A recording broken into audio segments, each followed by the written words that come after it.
Un error de despiste a falta de 38 kilómetros para la línea de meta le ha costado la París-Roubaix a Tadej Pogačar. Top, y arrancamos estos 10 minutos de contrarreloj individual con el análisis de las noticias más importantes del mundo del ciclismo de ruta, hoy 13 de abril. Y lo hacemos, como no puede ser de otra manera, con un análisis exhaustivo de lo que ha sucedido en la París-Roubaix en el día de hoy. Ese despiste que tuvo Tadej Pogačar y que al final le ha costado la victoria, pero ha sido muy trabajada por Mathieu van der Poel, a quien no se le puede quitar un ápice de calidad por lo exhibido en el día de hoy en esta carrera conocida como el Infierno del Norte. Vamos a analizar cómo discurrió esta competición y las consecuencias que se pueden derivar del trabajo realizado. Vamos a ello. Pues bien, faltaban 38 kilómetros para la línea de meta. Ya estaba consolidada prácticamente la fuga final entre Mathieu van der Poel y Tadej Pogačar. Marchaba de primero el campeón del mundo cuando entraron en el sector número 9 de Pamés. En este sector, aparentemente sin problemas, con todo a favor, se produjo un despiste, una pasada de frenada con 3 motocicletas aparcadas en el arcén de la vía con los adoquines, que produjo que Tadej Pogačar siguiera de largo. Al final va al suelo, tiene que cambiar de bicicleta, se monta un tapón. Mathieu van der Poel sigue de largo, tiene ventaja, va impulsado y a partir de ese momento cambia totalmente el decorado de la carrera. Cambios de bicicleta y una situación de incomodidad precisamente porque no contaba con bidones, todo lo que provoca una situación como la que pudimos ver a falta de esos 38 kilómetros para la llegada al velódromo. Hasta ese momento las fuerzas estaban siendo muy parejas, con cierta ventaja del equipo del Alpecin, por lo demostrado por Jasper Philipsen y el propio Mathieu van der Poel, que dominaron en todo momento esa carrera agresiva que había planteado el equipo de los Emiratos. Por otra parte, un trabajo más conservador, pero a su vez también muy pendiente de lo que podía suceder del Lidl Trek, que tenía en Mads Pedersen una baza con muchas posibilidades de sacar rédito de lo que estaba pasando en carrera. Wout van Aert tampoco estuvo pletórico como se esperaba de él, pero sí hizo una muy buena carrera que le permitió estar en el grupo de los favoritos cuando se estaba decidiendo precisamente esta competición. Recordemos que se trata de 30 pasos de adoquines que sumaban un total de 50 kilómetros. Es decir, que cuando se promediaba el paso del número 9, son descendentes estos pasos de adoquines, van del 30 al 1, pues ya el cansancio también marca sobre todo los brazos y las piernas, que no solo tienen que pedalear, sino mantener los golpes que va dando la bicicleta contra los adoquines. A partir de ese punto es cuando cualquier error de sensación, incluso a la hora de manejar el toque de los frenos, puede provocar lo que terminó sucediendo en el día de hoy. Tadej Pogačar se ve claramente cómo frena con excesiva fuerza y la bicicleta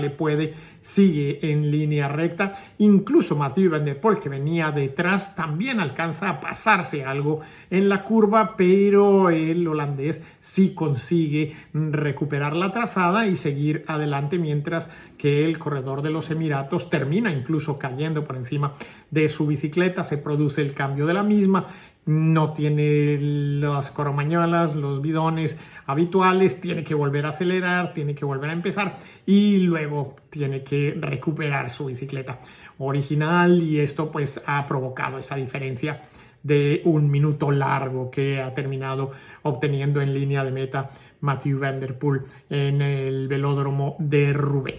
Importante destacar que hasta ese punto la igualdad de los dos favoritos había sido prácticamente absoluta. Se habían presentado escaramuzas, golpes, caídas, lo habitual que sucede en una carrera como esta, conocida por algo como el Infierno del Norte. Afortunadamente hoy el clima incluso ayudó y estuvo del lado de los corredores porque las circunstancias cuando hay mucho barro o ha llovido y se empieza a formar esa especie de argamasa que produce que las ruedas de quien va adelante te vayan salpicando una especie de cemento en la cara, pues hoy afortunadamente no terminó de producirse debido a las condiciones climáticas. Sin embargo, en esos últimos 50 kilómetros es donde generalmente se fraguan los grandes golpes y las grandes situaciones, hoy forzadas precisamente por ese despiste adicional que tuvo el corredor esloveno.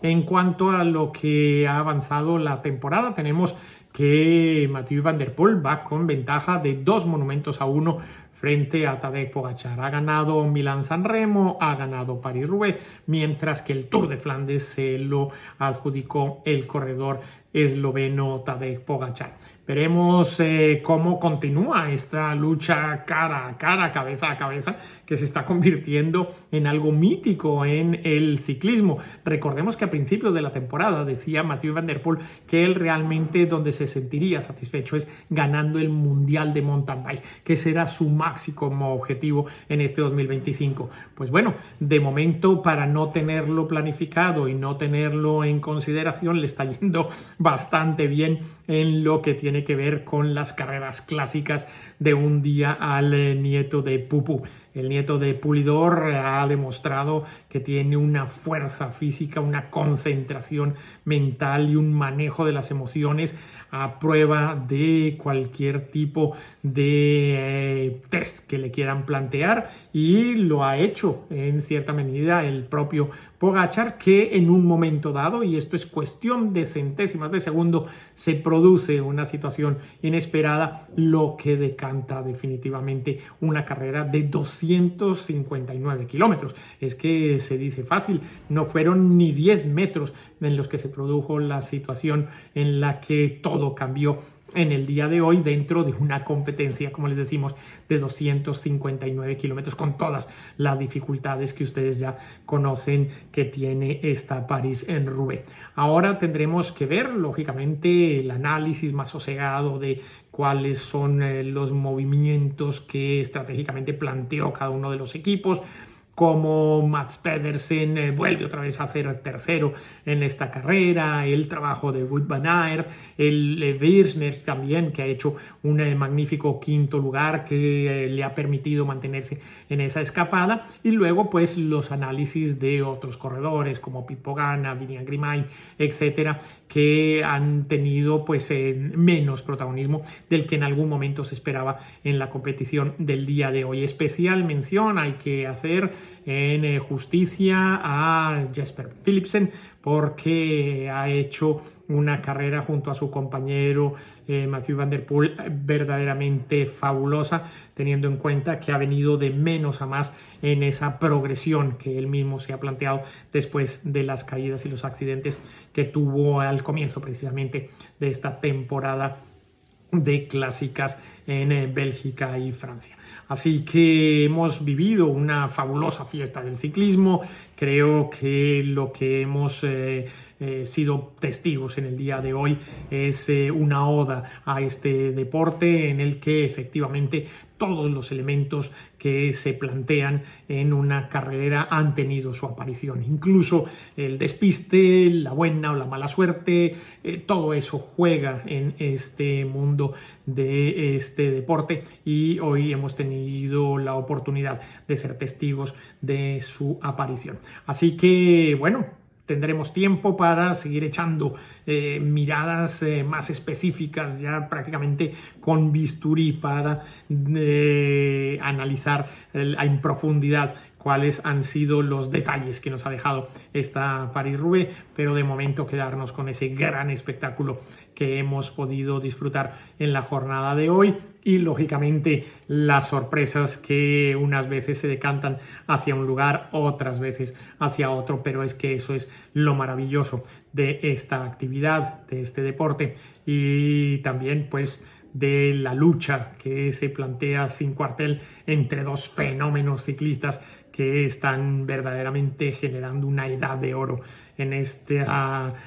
categoría del World Tour, y que mientras tanto nos invita a que todos nosotros sigamos montando en bicicleta. Yo soy Iñaki Berrueta.